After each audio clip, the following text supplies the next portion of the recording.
Good afternoon everyone and जय श्री श्याम।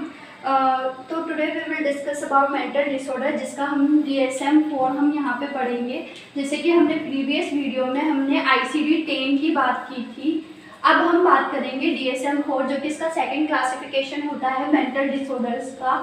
क्या है मेनली सेकंड क्लासिफिकेशंस की अगर हम यहाँ पे इसमें बात करेंगे, इसके अंदर DSM-4 जो होता है, इसका जो DSM की अगर बात करें, DSM इसके अंदर मेनली जो मेंटल डिसऑर्डर्स होते हैं उनको कंसीडर किया जाता है। ठीक है, इसके अंदर क्या होता है कि DSM के अंदर इसकी जो फुल फॉर्म होती है वो होती है डायग्नोस्टिक स्टैटिस्टिकल एंड मैनुअल। ठीक है, यह है DSM, इसकी फुल फॉर्म होती है डायग्नोस्टिक स्टैटिस्टिकल एंड मैनुअल। तो DSM की हम फर्स्टली ये DSM का अलग इंट्रोडक्शन बताऊंगी और फोर्थ का अलग बात करेंगे हम इसमें। ठीक है, तो DSM में एक्चुअल में होता क्या है कि DSM जो था उसके बारे में मेनली बताया गया था 1994 में, या फिर बोल सकते हैं स्टेबलाइज किया गया था 1994 में। DSM जो था इसके अंदर इसके अंदर क्या हुआ है कि जो DSM-4 था इसके अंदर जो होता है मेंटल डिसऑर्डर्स जो होते हैं इसमें इंक्लूड किए जाते हैं मेंटल डिसऑर्डर्स को। अब क्या हुआ है कि इसके अंदर मेनली अब DSM, यहाँ पे हमने DSM की बात की है, अब यहाँ पे फोर्थ जो है कि DSM-4 कहाँ से आया कि भाई फर्स्ट भी होगा ही सही इसमें, है ना, सेकंड भी होगा ही सही, थर्ड होगा, फोर्थ होगा, तभी तो फोर्थ वाला आया है यहाँ पे। तो first, second, third and fourth इनकी हम बात करेंगे। तो फर्स्टली हम बात करते हैं DSM फर्स्ट की, कि जो DSM फर्स्ट होता है इसके अंदर क्या होता है कि 1952 में इसके बारे में बताया गया था DSM फर्स्ट के बारे में, जिसके अंदर मेनली 106 जो कैटेगरीज थी मेंटल डिसऑर्डर्स की वो इसके अंदर क्या की गई थी, इंक्लूड की गई थी। 1952 के अंदर इसके बारे में बताया गया, DSM फर्स्ट में मतलब पब्लिश किया गया, लॉन्च किया गया, जो भी स्टेबलाइज किया गया, और इसके अंदर मेनली जो 106 कैटेगरीज इसमें इन्वॉल्व की गई थी किसकी, मेंटल डिसऑर्डर्स की। ठीक है, फिर बात करें DSM सेकंड की,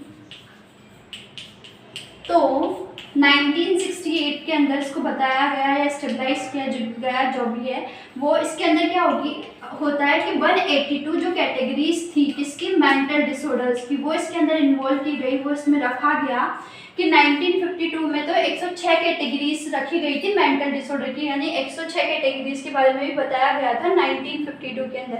1968 के अंदर क्या हुआ कि 182 कैटेगरी आ गई किसकी, मेंटल डिसऑर्डर्स की। जैसे जैसे सर्च होती है, रिसर्च होती है, वैसे वैसे मेंटल डिसऑर्डर क्या हुए हैं, अस्तित्व में आते गए। तो वही है कि 1952 में तो 106 कैटेगरीज बताई थी, 1968 में 182 कैटेगरीज जो थी वो बताई गई थी। इसके अलावा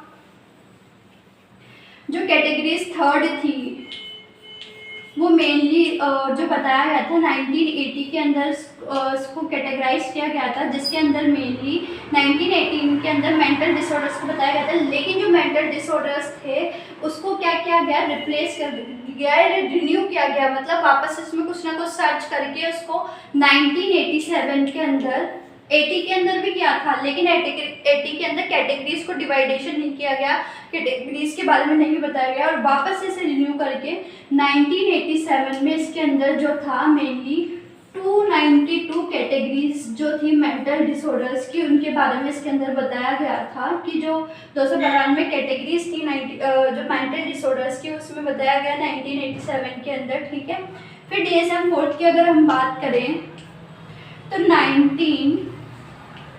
1992 के अंदर इसको बताया गया, और साथ में इसके अंदर जो कैटेगरीज थी वो थी कितनी, 297 कैटेगरीज इसके अंदर इन्वॉल्व की गई थी, जिसके अंदर जो मेनली 297 कैटेगरीज इसमें इन्वॉल्व की गई थी, सॉरी ये 1994 है। तो इसके अंदर DSM 4 के अंदर 1994 के अंदर 297 जो कैटेगरीज थी मेंटल डिसऑर्डर्स की, इसके अंदर बताई गई थी कि कितनी कैटेगरीज रखी गई थी, 297 कैटेगरीज रखी गई थी 1994 के अंदर जो मेंटल डिसऑर्डर्स थे उसकी। इसके अलावा DSM 5 भी अस्तित्व में आया था नॉर्मली, लेकिन इसमें क्या हुआ कि कैटेगरीज को डिवाइडेशन नहीं किया गया था, कैटेगरीज के बारे में नहीं बताया गया था DSM 5 के अंदर। 2013 के अंदर ये अस्तित्व में आया था और इसके अंदर कैटेगरीज को डिवाइडेशन नहीं किया गया। और इसके अलावा जो DSM 4 थी, इसके अंदर DSM जो 4 थी इसके अंदर 2000 के अंदर 300 कैटेगरीज को बताया गया, इसके अंदर इन्वॉल्व किया गया था 300 कैटेगरीज ऑफ मेंटल डिसऑर्डर्स को। तो ये हमने बात की थी DSM 1, 2, DSM 3 and DSM 4 and 5। अब बात करते हैं हम DSM 4 की। टोटली DSM 4 की अगर हम बात करें यहाँ पे, तो जैसे मैंने बताया 1994 में इसको स्टेबलाइज किया गया, जो भी है इसके बारे में बताया गया। इसके अंदर क्या होता है कि जो भी पेशेंट्स होते हैं उनकी condition, physiological, biological condition, physical, psychological जो भी कंडीशन है उसके बिहाफ पे इसको क्या किया गया था कि जैसे मैंने बताया कि DSM 4 के अंदर 300 कैटेगरीज बताई गई थी मेंटल डिसऑर्डर की। तो उन 300 कैटेगरीज को एक्सेस के अंदर क्या किया गया, डिवाइडेशन किया गया, एक्सेस के बिहाफ पे उनको बताया गया था। तो DSM 4 के अंदर कि जो भी मेंटल डिसऑर्डर, जो भी फिजिकल, बायोलॉजिकल या फिर साइकोलॉजिकल जो भी कंडीशंस होती है पेशेंट की, उसके बिहाफ पे DSM 4 को डिस्क्राइब, क्लासीफाई किया गया था, जिसके अंदर यहाँ पे मेनली 5 एक्सेस के बारे में बताया गया था। 5 एक्सेस कैटेगरीज में इसमें डिवाइडेशन किया गया था मेंटल डिसऑर्डर्स को कि कैसे कैसे कंसीडर किया जाता है, किन किन एक्सेस में मेंटल डिसऑर्डर्स को कंसीडर किया जाता है, कौन कौन से डिसऑर्डर्स होते हैं, तो इनकी हम यहाँ बात करेंगे। तो DSM 5 एक्सेस की अगर हम बात करें यहाँ पे, ठीक है, तो जो फर्स्ट एक्सेस थी, एक्सेस फर्स्ट या फर्स्ट एक्सेस हम इसे बोल सकते हैं, इसके अंदर मेनली कंसीडर किया गया था जो क्लिनिकल डिसऑर्डर्स या क्लिनिकल मेंटल डिसऑर्डर जो होते हैं उनको अंदर, इसके अंदर क्या किया गया था, रखा गया था। यानी एक्सेस फर्स्ट के अंदर मेनली क्लिनिकल जो मेंटल डिसऑर्डर्स होते हैं, क्लिनिकल मेंटल डिसऑर्डर जैसे कि हम बोल सकते हैं डेलीरियम, डिमेंशिया हो गया, सिजोफ्रेनिया हो गया, डेल्यूजन्स वगैरह ये हो गया, मतलब जितने भी mental disorders, clinical mental disorders होते हैं वो इन्वॉल्व किए जाते हैं इसके अंदर एक्सेस फर्स्ट में। किसको छोड़ के, ओनली पर्सनैलिटी डिसऑर्डर्स एंड जो मेंटल डिसऑर्डर्स, मेंटल रिटार्डेशन जो होते हैं उसको छोड़ के इसके अंदर सारे जो जितने भी मेंटल डिसऑर्डर्स होते हैं वो इसमें एक्सेस फर्स्ट में इन्वॉल्व किए जाते हैं। नेक्स्ट अगर हम बात करें एक्सेस सेकंड की, एक्सेस सेकंड की, तो इसके अंदर जैसे फर्स्ट कैटेगरीज में तो हमने बताया क्लिनिकल डिसऑर्डर जो थे वो इन्वॉल्व किए गए थे, और उसके अंदर जो पर्सनैलिटी और जो मेंटल रिटार्डेशन जो कि इन्वॉल्व नहीं की गई थी, उसमें से जो पर्सनैलिटी डिसऑर्डर्स जो होते हैं इसके अंदर क्या किए जाते हैं, इन्वॉल्व किए जाते हैं। पर्सनैलिटी डिसऑर्डर या बोल सकते हैं मेंटली जो पर्सनैलिटी डिसऑर्डर्स जो होते हैं इसके अंदर, जैसे स्पेसिफाइड पर्सनैलिटी हमने बात की थी, पर्सनैलिटी के बारे में स्पेसिफाइड होती है, मिक्स्ड पर्सनैलिटी वो होती है जो कि इसमें इन्वॉल्व की जाती है, ठीक है। और इसके साथ मेंटल रिटार्डेशन भी इसमें क्या किया जाता है, इन्वॉल्व किया जाता है। फिर बात करें एक्सेस थर्ड की। एक्सेस थर्ड की,